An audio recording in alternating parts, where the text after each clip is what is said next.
Yeah, and I still get to do all that. I do, thank you so much.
Clippers I could bring. Get you an appointment with Great Clips and Springfield. Yeah, Yeah. I think you know. The gift that keeps on giving. Was I supposed to be here? Just all your old, about all your old college clothes. Put 'em on. 1 minute, guys.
would ask staff if the Kansas Open Meeting Act required notice has been properly provided.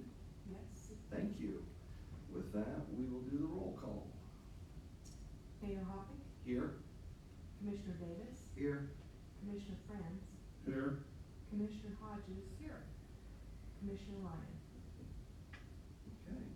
With that, would those who are able, please stand for the Pledge of Allegiance and a moment of silence. I pledge allegiance to the flag of the United States of America and to the republic for which it stands, one nation, under God, indivisible, with liberty and justice for all.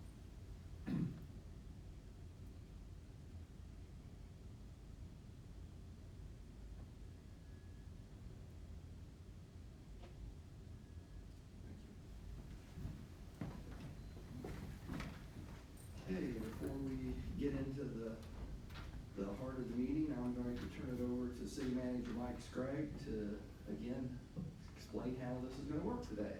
Thank you, Mayor Hoppick. We have an alternate format that we've been using for a while now, so just need to do a little bit of housekeeping to make sure all the technology is working. So we got a staff person dialed in and monitoring outside of the room. So first I need to verify, Scott, can you hear me on the phone? Yes, I can. Okay. For those listening at home, we discussed this, I think, at the last meeting about whether we were gonna continue this format. And since the mass gathering limitation is at 15 and we still don't know, we represent about 10 people in the room as it is, and we can't guarantee what kind of attendance we're gonna have. We're continuing to put public participation available by calling in and participating on a conference call bridge system rather than opening the meetings up just yet. So for the public to participate in that format, we've got a handful of things going on. We've got a conference call that they can dial into, which is the call that I just verified with Scott is working. We also have, they can watch on Salina Media Connection on cable TV. Scott, is that working? Yes, it is. They can also watch on Salina Media Connection's online website. Scott, is that working? Yes, it is. And then I think I've been this meeting, I don't know how many meetings in a row now, referring to it as Facebook Live, when I guess it's actually a YouTube feed that the city is doing, but we have a city feed as well. And Scott, is that working? Yes, it is. Okay, so all those forms of technology are available. The way for a citizen to participate in a public forum format would be on the conference call, and I'll give that number out in case someone's listening that doesn't have that number. That is 785-621-0800. They will be prompted to enter a participant ID number, which is 782-956. They will also be prompted to give their name, which serves to announce them as they enter the call, and then after they give their name, they need to press the pound sign. I've got the setting set up so that that announcement doesn't go off as people call into the call. I'm able to monitor the calls on a software on the laptop here. So when we take citizen comment, people will be prompted to press *9. That'll create an icon on the screen where I can see that a person wishes to address you. I can take them off of mute and have the opportunity to speak to you about the topic at hand, and put them back on mute. We can move on to the next speaker. In the event that we have need for an executive session, and there's not one scheduled on today's agenda, but in general, if there were need for an executive session, rather than adjourn to a separate room like we might typically do because of the size of the room, we would stay in this room. The conference call would be placed on mute. Cable feed would be have an announcement and not give audio or visual of the meeting, of the executive session meeting. The YouTube live feed would also be placed on mute. We'd conduct the executive session. The conference call would stay live, so callers could stay essentially on hold on the conference call. And when we came out of the executive session back into an open session, we'd fire up all those technologies. The conference call would be taken off of mute. The cable feed, both on the cable TV and the online feed, would be returned to an audio and video feed, and the city's YouTube live feed would also return to an audio and video feed. So one last time, in case anybody had to run for a paper and pencil, the call-in number is 785-621-0800, and the participant ID number is 782-956. callers will be prompted to announce their name. They don't necessarily have to do that, but they do have to hit the pound sign to be placed into the conference call. And at that point, they'll be in the conference call, they'll show up on my screen, and I'll have the opportunity to then assist you in taking public comment as the meeting goes on. So I think we've confirmed all the technology is up and running and explained our process, and that's all I have to cover, Mayor. Thank you. Okay, thank you, Mike. Okay, with that, we will move into public hearings and items scheduled for a certain time. 3.1. Item 3.1 is a public hearing to consider an application to be submitted to the Kansas Department of Commerce for Small Cities Community Development Block Grant Funds under the CV Economic Development and/or Meals Program. Okay, at this time, I will open up the public hearing, and I believe, Ms. Driscoll, you have some information for us. Yes, I'd be happy to share the staff report with you. Thank you very much, Commissioners, for making yourselves available for this special meeting. Time is of the essence. We got notified just about a week and a half ago about some monies that had become available through the CDBG grant program. That stands for Community Development Block Grant. As you may remember, we received one in 2017 and just wrapped that up with the depot. And so we are at least fresh on the CDBG bandwagon and are familiar and have a good working knowledge of this grant program. These monies are CDBG CV dollars, as in coronavirus, and are specifically identified as part of some of the CARES money identified by the feds that have been moved over into HUD, who administers the CDBG program, and they have provided that to the Kansas Department of Commerce. Commerce then reached out to cities and counties that qualify. We are a qualifying community because we are a non-entitlement community. That means that these monies are available for everybody but Kansas City, Wichita, Topeka, Lawrence, Leavenworth, Manhattan, Overland Park, and all of Johnson County. Those monies available to those communities not mentioned would be a little over $9 million. So it's a significant amount of money. More particularly, the amount of money that we can apply for, and the maximum amount, I should say, are in two categories. The first category is economic development, and that is for a maximum of $300,000. The second category is for meal programs, and that is $100,000. So we would apply for a total of $400,000.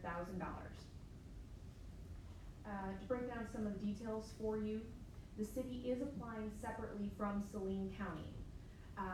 Both communities qualify. If Salina County is to be awarded, the monies they receive, if we are also awarded, cannot be used in the city of Salina. So there's essentially no kind of double up on funding for the city. If we're both awarded, then our monies would be spent directly, of course, in the city, and county dollars would need to be spent outside the city. We were notified this morning that the county is applying for the $300,000 in economic development, but not food funding, which we are proposing to apply for the food funding and economic development. There is no application scoring. A lot of times in grant applications, there are certain points awarded for amount of match dollars or number of partners you have or other varying qualities. This is not a scored application. This money is first come, first serve, hence the hustle to get this meeting scheduled, to get in there and get our application in. When the monies are gone, the monies are gone. So there's an urgency to this, and that is from Department of Commerce because these monies are meant to be emergency relief related to COVID. Department of Commerce is taking these applications digitally, and they've set a goal of 15 days for notification. I do feel they are watching that because I was in there last week when we were preparing things, just seeing how the application submittal would go, which then kind of created our user account, and 20 minutes later got an email saying, hey, do you know your application isn't complete? And so they're clearly watching it, and I think ready for those applications, which is important in understanding how quickly this could turn around. We have been discussing this with North Central Regional Planning Commission. They are certified CDBG grant administrators, and we previously worked with them on our last CDBG. I think there's a good relationship there, and with staffing and things like that, the way they are right now, I think that additional assistance just to kind of bolster our process is excellent. Nicole McDaniel, who, is with North Central Regional Planning Commission, is our assigned, regional liaison. I have a good relationship with her, and I think it would be helpful to have them as part of this grant application process. And they have been discussing with us, information they've been getting, basically discussing with all of their region, but things that they've gotten from Department of Commerce to help with the application process. If awarded the grant, there is 10% of the award, or up to $15,000, that's set aside for administrative costs, very typical with a CDBG grant. So this is, I think, for staff probably, and I think most communities, the most challenging part of this grant is the money is meant to be given to the cities, and then which we would distribute the monies through basically a micro grant program. The question is, how?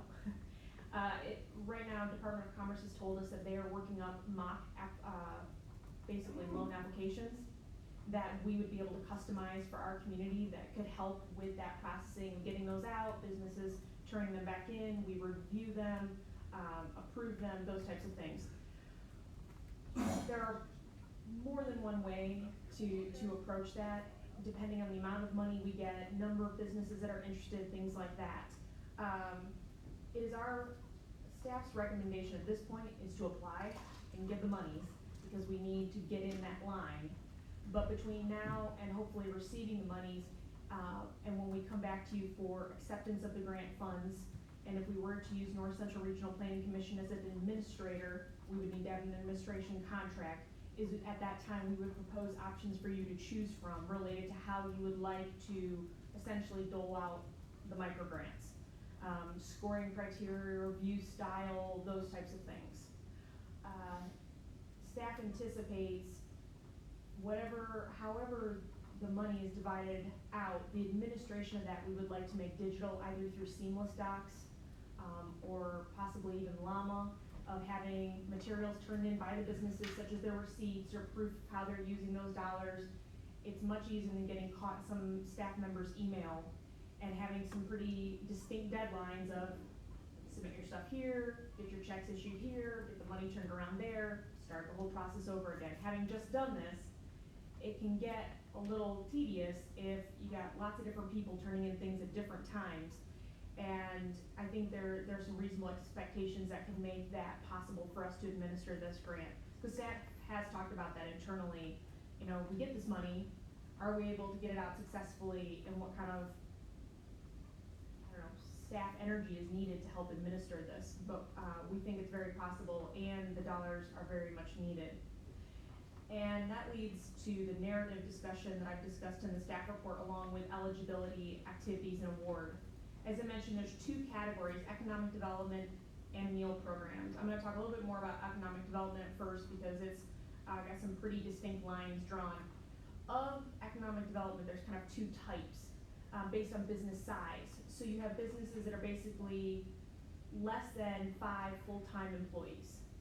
And of those, their employees have to meet LMI. The Department of Commerce has an LMI survey that will help, and that's a great example of how North Central Regional Planning Commission can help us. Is you have to qualify the employees within those businesses. The next category under economic development is for bigger businesses, and that's 6 employees to 50 full-time employees. And the reason we distinguish again, and that LMI component is still there, is when you look down into the activities and awards, the activities are the same. I mean, the heart of this grant is to be able to provide monies to provide up to 6 months of inventory and to be able to keep your employees. Now, how much dollars per employee and the total overall amount you can get is really based on the size of that business. So for the smaller businesses, or 5 or less FTEs, you can get up to $25,000 per job retained, for a maximum of $30,000 per applicant, so per business. For the larger 6 to 50 FTEs, you can get up to $35,000, so an additional $10,000 per job retained, for a maximum of $50,000 per applicant or business, I should say. There are a little less details on the meal programs. I think think the biggest thing for us to understand within the city of Salina is the LMI component, and that stands for low to moderate income. That is a number that is recognized through HUD. We often talk about it when we talk about housing and things like that. We have 10 census tracts within the city of Salina. 4 of them are LMI qualified. So the activities within meal programs would have to be done within those LMI tracts. But in just talking with some of the meal program providers, and we've talked with several that are noted in the narrative attached. I also talked with Rosie from Meals on Wheels this morning, and just talking about how the services they're providing, being able to recognize those geographical constraints, and all of them seem up to the challenge and being able to do that if they are able to get these monies. The narrative, as I said, describes quite a bit about our community, and that was one of the main components asked for in this grant application, is really trying to understand how COVID has impacted our local businesses and our citizens through their need for food and meals. Eric Brown with the Chamber of Commerce has been excellent in helping us to get results from some of the surveying that they've been doing and their business retention interviews to add to the narrative regarding economic impacts of COVID on our local businesses. And like I said, spoke with several organizations regarding food meal programs, Meals on Wheels, St. John's Missionary Baptist Church, and Catholic Charities, Ashby House, Food Bank, really trying to get an understanding of their impact and making sure that these dollars, making sure I should say that the state through our application would know that these dollars are well used and well needed. So I won't get into a terrible amount of details because I think the narrative speaks for itself. Finally, that brings us to the objective of today's meeting. We need to officially hold this hearing, which we're doing, so taking any additional comments, then closing that out. And if the City Commission chooses to move forward, we would need to approve Resolution 20-7835, which is certifying the legal authority to apply for the 2020 Kansas Community Development Block Grant Coronavirus Program from the Kansas Department of Commerce, and authorizing the mayor to sign and submit such an application. And of course, staff is available if you choose to do something else, such as have us make an amendment, come back at a different date, or choose to decline. We are here to serve. Thank you. Okay, questions for Ms. Driscoll? I think that they're Commissioner Hodges here, by the way, probably all unanswerable, but I'm just gonna throw them out there anyway.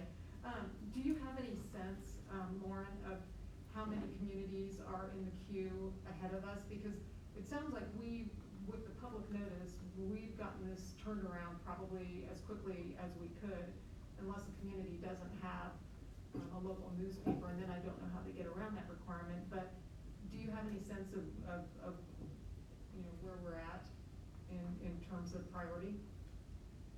I don't know in terms of priority. Do I think we're doing well on time? Yes. Okay. And I think the state would be really surprised to not see us apply. We are just under the threshold to be a non-entitlement city, because entitlement starts at 50,000. Right. So we're probably the biggest city, if not close to, applying for these dollars. I think we've moved quickly. I think we have well demonstrated need. And there are some constraints. If you've already received some of the emergency coronavirus dollars, you may not be able to apply. We've checked and we are not in that category, so we are applicable that way. So you may have some communities that would have applied but can't because they've already taken some of the emergency dollars. Gotcha. If it's helpful, and I was in a passing conversation, but feel free to correct me if I'm wrong, and I believe Eric Brown from the Chambers on the line may address you in a bit, but if I remember correctly, Eric Brown and Mitch Robinson from the Economic Development Organization participated in a kind of a conference call the state put on about this, and I think they said there were 246 or 264 participants on that call. There were quite a few that acknowledged that the pandemic has caused problems for the newspaper, which then precluded them from being able to meet the publication requirements, and they had concerns about whether they could be eligible to apply. And taking into account the turnaround time for the journal, this is pretty much the earliest date we could get the public hearing scheduled. So I think we're moving about as quick, we're certainly moving as quickly as we could. I think that probably places us right at the lead of the pack. Good, that's great to hear. Yeah, we wanna be first in line for that. Commissioner Hodges here again. Is there a deadline for when everybody has to submit their applications, or is it just kind of, like you said, it just gets spent down and spent down and spent down until there's no money left, so? First come, first served, it says it right in the material. Okay. We all had to take a little double take, we're like, I does know, it really it's say like, it that? still feels like there needs to be a Yeah, I deadline. know. I mean, but, okay, and then, just a couple more questions. And this is probably something that's going to, we're going to work through in the weeks ahead, but the role of the North Central Regional Planning Commission, given that, your department in particular is one of the ones that's very short-staffed at the moment, would there be an opportunity for North Central Regional Planning Commission to perhaps take on a greater role in helping to administer this or helping to, go through applications that are received? Yeah, so we've talked about this, in fairly good depth with, Emily, who's now the, Executive Director of North Central Regional Planning Commission, and Nicole. We will have to bring our contract to you guys as part of, that grant agreement if we do choose and are able to get these monies. And one of the things that we've identified that we would slightly alter from our other ones is recognizing our community size and needing additional help in this. And so it would be my anticipation of them helping to, with direction from us, of course, creating the application, maybe hosting where it's at, helping people to get that filled out and get that turned in, and then reviewing that with us. And then also help with the closing of the grant. They're helping with the application of the grant. What I can't ever give to somebody else to do is, at the end of the day, somebody at the city, and it's usually me, has to review the finalized materials, and I have to sign and submit those to the state. And so I still have to look at all those, I have to take them in, they have to be logged, and then there's a little bit of a dance between us and finance where I have to find out the monies have come in, and then send our materials out to get confirmation from the state to then issue the checks out. And having done this for the last 2 years, I've kinda got the timing down, and I think that's where we can digitize some of these things. It's like, once we've chosen who's getting the monies, and that's done, and we could use North Central's help to do that, is there's a central place in which you must submit your materials, and they have to be submitted by this date, or you have to wait till the next time we cut checks. And some of that's. If you've got the reimbursement schedule on Yes. there, then, yeah, nobody's surprised. Correct, so I anticipate some of those things being in the application materials when it comes down to us delivering the micro grants. And so, kind of from the front end and the back end, getting some of the North Central Regional Planning Commission's help. But in that middle, once we've got everybody selected and we're issuing checks, some of that is just creating a system in which people drop the stuff off, we confirm we've got it, and then we issue the checks. So if I could add one clarification, Mike Scraig here. We haven't talked about this a whole lot, but it looks like the cost of North Central Regional Planning Commission services is an eligible expense out of the grant. And it looks like it's capped at 10% of the award, or $15,000, whichever is less, which would keep it below the spending authority of the city manager. So unless the provisions of the grant itself require governing body approval, it may be possible to enter into that agreement with North Central without having to bring it back to you as the governing body. We'll just have to take a look at that. But we typically do that when we do grant acceptance, like we did with our last CDBG. And I also threw out a few names, I think Eric threw out a few names of people we know who are good grant administrators, if North Central is looking for some help right now. Because, yes, we're probably the biggest community within their region, but it just takes 2 or 3 businesses to have this be quite a bit of paperwork. Especially for smaller municipalities that maybe haven't done these in a while. And especially because Emily's new in her role as Executive Director of North Central Regional Planning Commission, so she's doing a lot of work now that Doug has transitioned out to, I'm sure, to get up to speed on all of his normal, responsibilities, let alone, additional responsibilities that this would entail. Sorry to keep jumping in, Mike Scraig again. To Ms. Driscoll's point about complexity, if I understand correctly, the LMI component for a business and their employees extends to their families. So part of that verification is going to end, and the LMI threshold is per size of family, whether it's a 2-person, 3, 4, 5, whatever the case may be. So there's, the information that's gonna have to be provided and reviewed is in a greater level of detail than you might first think. So that just, I think that's gonna catch a few people by surprise that are applying, and it's just a regulation that we have to observe. We anticipate that typically when we get a CDBG grant, there's an environmental survey, and it's usually probably one of the more time-consuming parts of the grant. That's where basically the environment, as in everything that would affect the grant, has to be evaluated, inventoried, and an additional public comment put out. That is not required as part of this, but there is a LMI survey required based on each of those employees. But that is done and verified through the employer, and that was recognized by both Emily and Nicole as something that, if you were to bring North Central Regional Planning Commission on as the administrator, is kind of one of those key tasks that they would take care of, and that would be very, very helpful.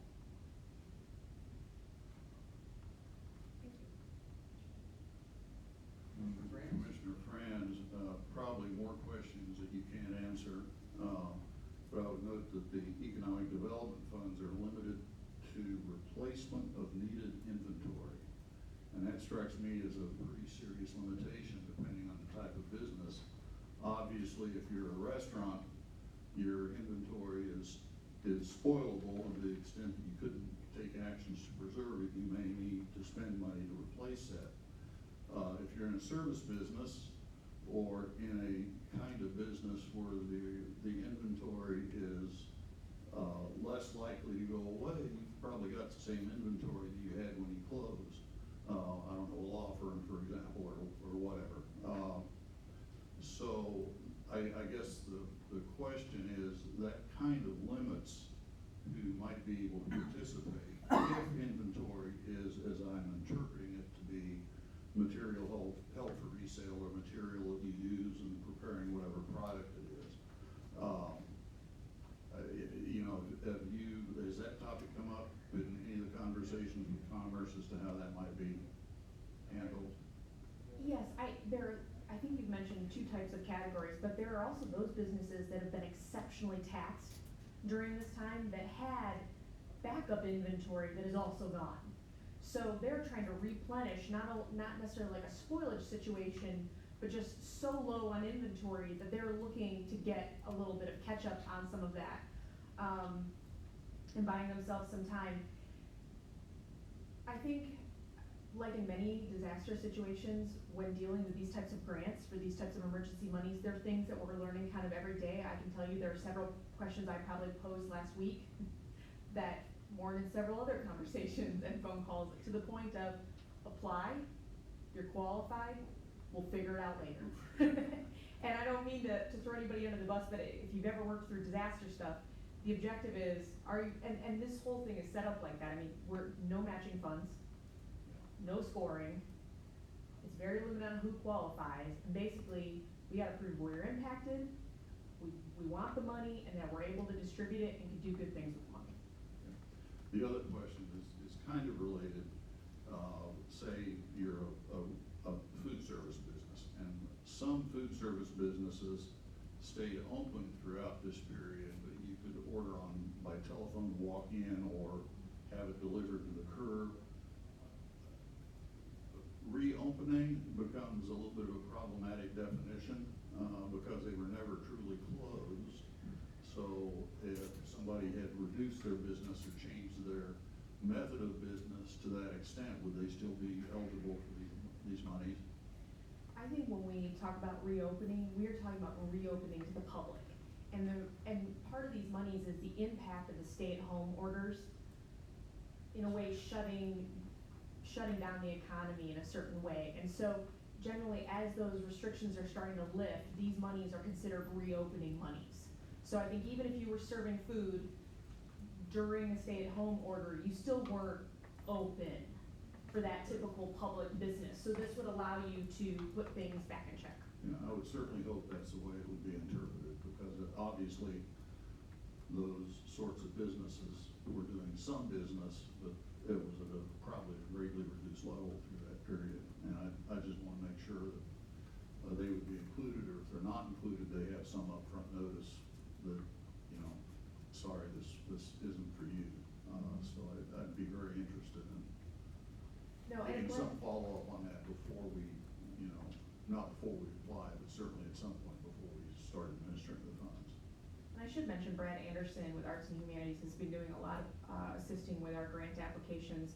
And Brad was also on that call that Eric was on, and so we've been doing a lot of kind of tag teaming to get this information, because it's literally just, it's kind of coming out on a daily basis. But from what I've heard both from staff at Commerce and through those types of phone calls and materials we've gotten out, they're considering reopening as in the lifting of overall sanctions, not necessarily Okay. that Thank day-to-day you. business. Thank And that's certainly a clarification we're gonna want, so that an applicant doesn't go to all the trouble to fill out the Yeah, application, and that's- find out they're ineligible. And I guess that's my point behind that, asking the question, is it just strikes me there are some definition things there that before we implement this, we ought to be very clear on.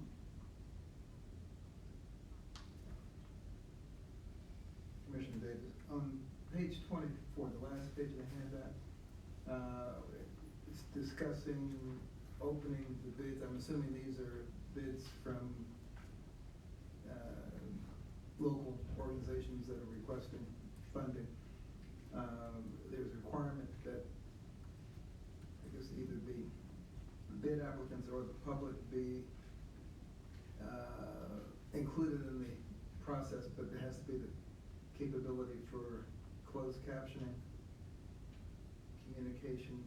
It didn't say prefer, it looked like it was an absolute requirement. I don't know if that's something that we will have the capability, assuming we're not, I mean, if we're still meeting like this. Yes, so just to clarify, Commissioner Davis, I believe you're referring to the CDBG CV frequently asked questions. And the last question in that handout says, can we conduct formal bid openings virtually? And I think that response is pretty standard to the types of activities that occur within CDBG. And depending on how a community handles this, you may need to do bid openings. I'm literally trying to run through how we would probably handle this through microloans. I'm not sure we'd have a bid opening. It's kind of like the same thing above with the environmental review. Those are kind of typical questions that are asked with CDBG.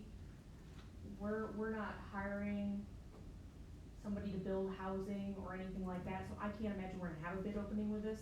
I don't know if we've had a bid opening since COVID. Not that I'm aware of.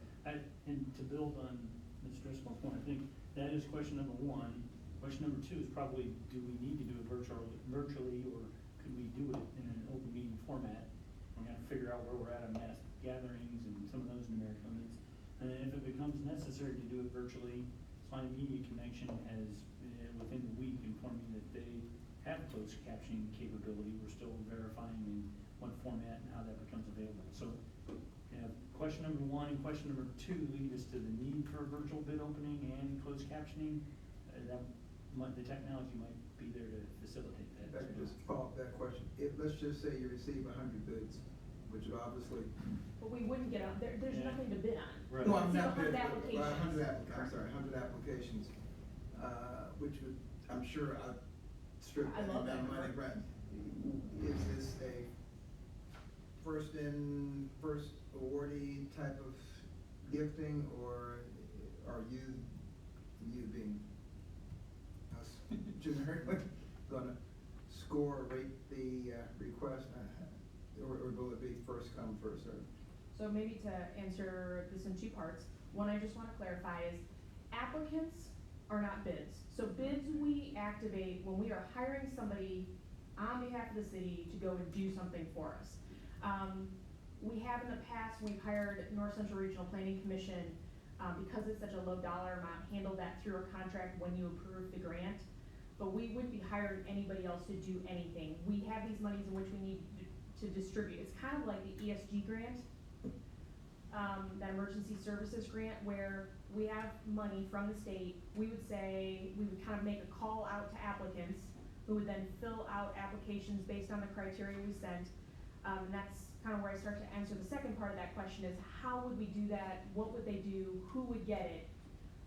I'm pretty prepared that if we get these monies and we bring this back to you to accept the grant, to have in there is 2 or 3 options for you. Here's how staff is presenting option 1, 2, and 3 on how you could basically disperse with these dollars. Which one would you like, or some version thereof? And then we would administer that, and that, I think what you're alluding to, Commissioner Davis, could be a first come, first serve, some kind of maximum amount, or based on a certain criteria that would lead to an amount, those types of things. But those are allowed to be decided at the city level. After the fact, okay. And Mike Sprague, Jared, maybe getting ahead of myself, but I think it's gonna be in our own best interest to have some predetermined criteria that we communicate on the front end in anticipation of having more applications than funds and needing to have, you know, an objective basis to score them and making a decision about awards. So, as Ms. Driscoll described, I think we need to flesh that out and bring that back to you for your ratification, and then we'll administer it. And typically, I'm sorry, Mr. Mayor, That's all right. just to finish up, and typically when we do something like that, and you've given us our criteria, we take those applications in, we score them, finalize them, and bring them down to that final group.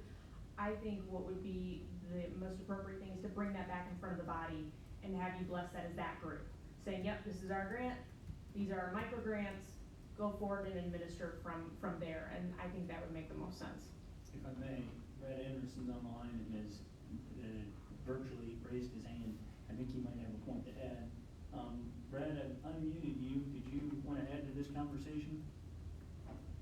I would like to just affirm what, Lauren has said, about, that, and also, what was just discussed. I think that there will be adequate time pending successful funding of the grant for, North Central Regional Planning, the Salina Chamber of Commerce, and city, to be able to come together with a clear understanding of the type of grant, the award, and the distribution of the funds in a way that clearly indicates in advance of the, application rather than after the fact. So I think that there will be adequate time for all of those questions to be addressed.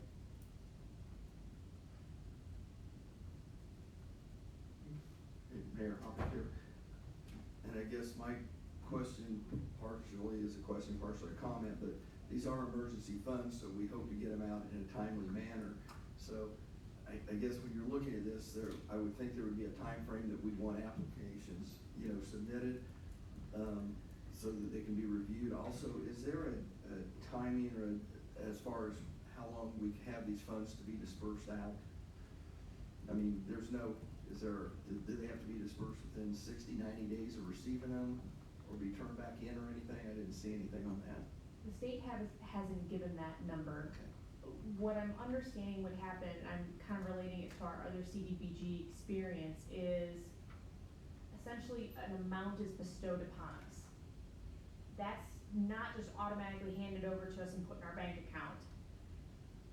It's kind of held with the state. We do some work, we turn stuff in, they verify and send us an amount of money, and then we can cut checks. So for example, with the depot, they would get through a certain level of construction, send in construction verification documents, I would sign those, Nicole and I would verify that everything being done, send that to the state, they would send us a chunk of money that matched that log, and then the city would cut a check to the contractors.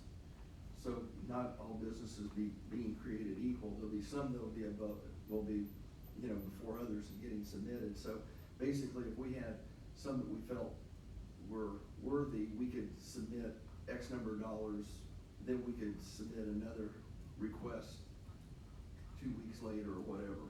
Is that what I heard you say, or does it all have to be submitted at one time? I don't know if that's what I said, but I'm following you, I could do that, yeah. And you know, that's, I think, maybe one of the reasons in the economic development category, they've broken it up into kind of 2 levels of business. There's a level of sophistication that comes when you've got 60 to 50 employees, and a different level with 5 or less employees. And maybe we do need to kind of have a different level of sophistication for those 2 and a little bit of a different timing. And if we've been awarded, since there is no end date that the state's given us, let's say we put our first call to applications out, we do 2 weeks, since we're trying to kind of hustle on this, based on how you guys decide, we only end up giving $150,000 away, we may then need to do a second call. And I think that's very possible. Mike's Craig here, and if you look at the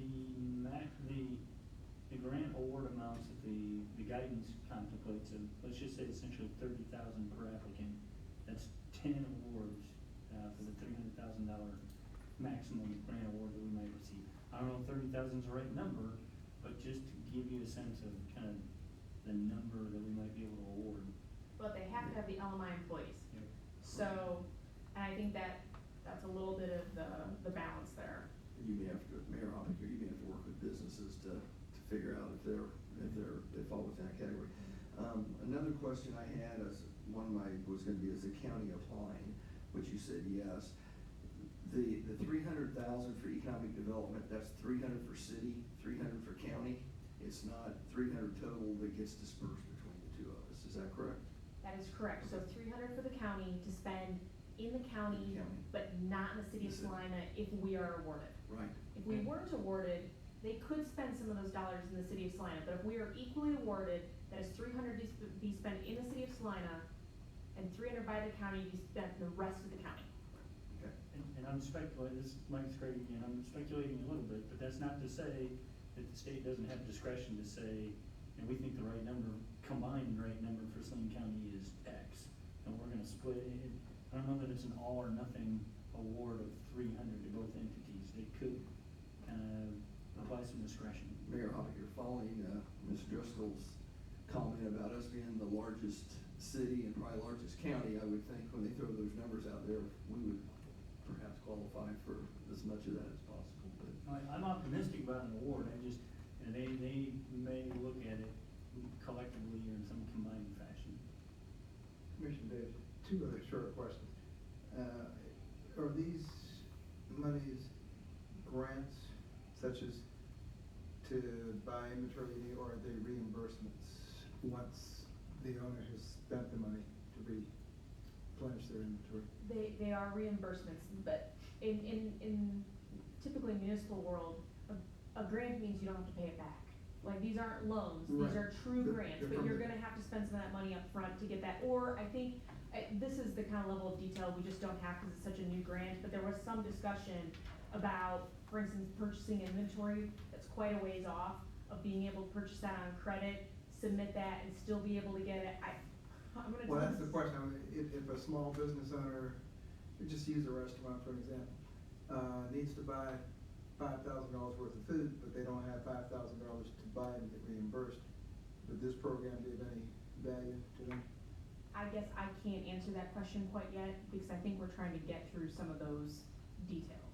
Mike's Craig here. And those being, the state is answering that, not necessarily the city. And I'm speculating, but it wouldn't surprise me at all if the business in that circumstance asked us for some formal verification of the grant award, so they could go to a lender, demonstrate that if, given a short-term loan and our turnaround time, that they could get reimbursed and carry that. And I don't have any examples in mind here, but are state, city, county employees or their families excluded from this program? Not that I know of. So Brad Anderson's raised his virtual hand again, unmuting. Brad, are you there? Couple of responses. One is that the teleconference that I participated in, it was acknowledged that these grants would continue to roll until the funds either been expended or municipality or county determined that they couldn't spend anymore and return the balance to the state for redistribution somewhere else. Second,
Commissioner Franz, one more question. I promise, just one. Is there a starting line? In other words, if I open my business or reopen my business, on June 3rd, and I spend $2,000 for inventory, the grant is not available until June 10th. I'm just making dates up. Am I eligible for the reimbursement for something that I've spent actually before the date of the grant award? Yes, it's not off the top of my head, I wanna say So there's a small window. it will reimburse something that I've done Yes. before I've submitted the application. So Friday, the governor, went into phase 2, somebody was like, great, I'm open now. They bought their inventory last week, we get this pulled off here, and we're still in that 6-week window, they can retroactively get those expenses Okay. covered by this. All right. So, Mike's Craig here, and not, discourage conversation, but these are all good questions. But I guess I would ask you, are they factoring into whether you want to apply for this grant or not? I mean, we're gonna have to sort all this out, no doubt. I'm hopeful that none of these details would cause you to say that we shouldn't at least try to get the grant. And we'll do our best to sort out the details and administer it on your behalf.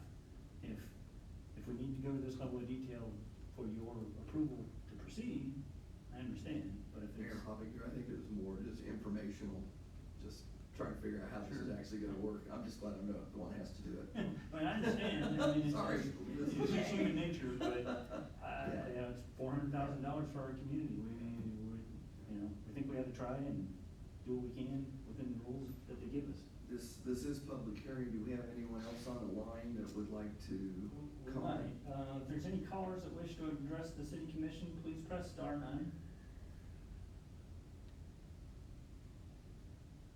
We have one, shows up as Chamber of Commerce, I assume maybe it's Eric, but you're unmuted, Chamber of Commerce.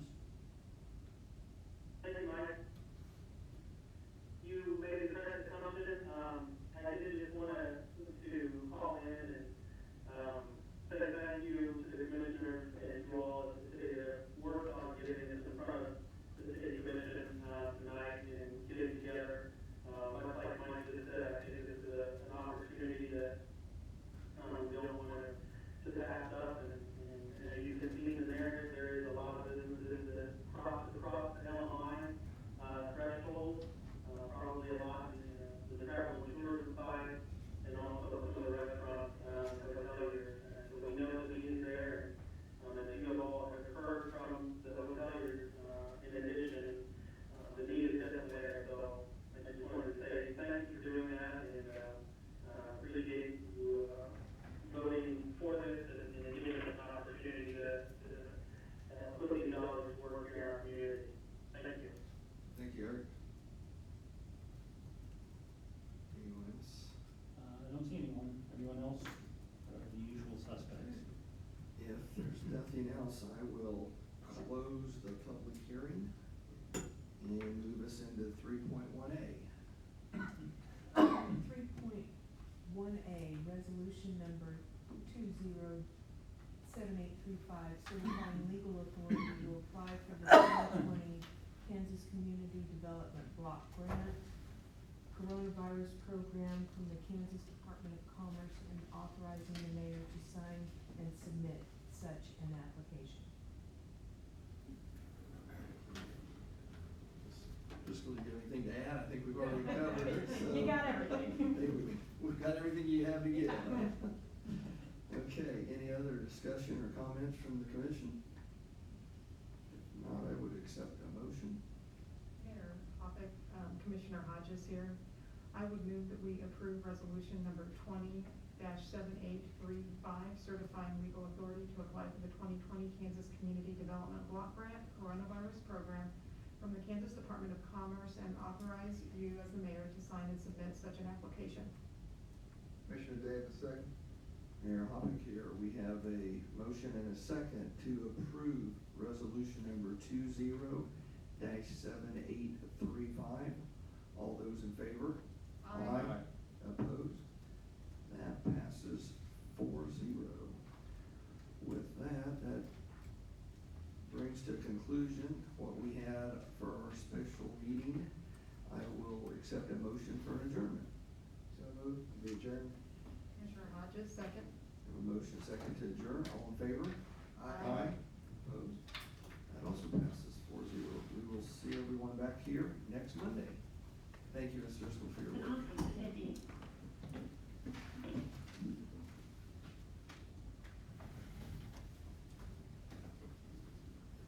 I mentioned it at the beginning, but you might wanna be aware that the governor had a press conference about 3:40, I guess.